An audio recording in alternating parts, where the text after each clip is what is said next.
So everybody want to know about officers in prison and what really happens when you're in prison and you have an officer.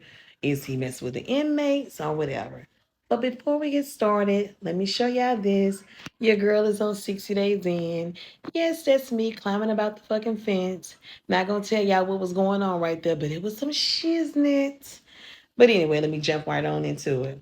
So I had a bunkie, and my bunkie, she was cool, or whatever. So she was like, Bunkie, listen, I'm gonna go over here because I hadn't had me none in a while, and I'm gonna sit with this officer. I said, girl, sit down. She was like, no, I'm serious. So every morning she would get up and walk over and sit and talk with this officer.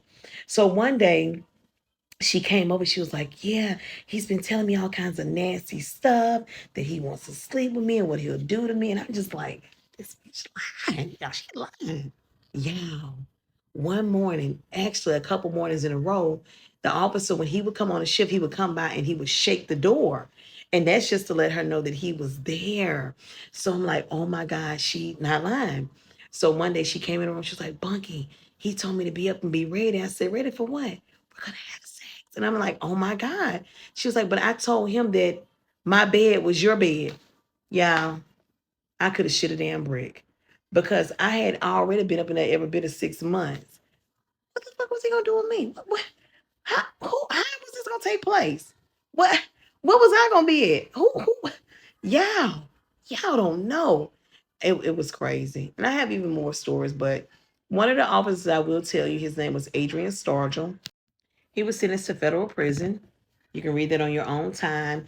And he was having sex with one of the inmates. He was actually our teacher over the parenting class. And what's crazy is it's like you in there, you wonder like how, like where did they go? Like, but when you're there for so long, you find ways. You find ways, honey. But he was one of the ones that got sentenced. It's unfortunate because you prey upon innocent women. And the sad thing is in prison, I'll tell you this, that a lot of women believe that if they go in and they do this with an officer and they go and tell on the officer, it's going to give them time off. No, the hell it don't. They send your ass to a whole nother facility. That's it. That's all. That's the message.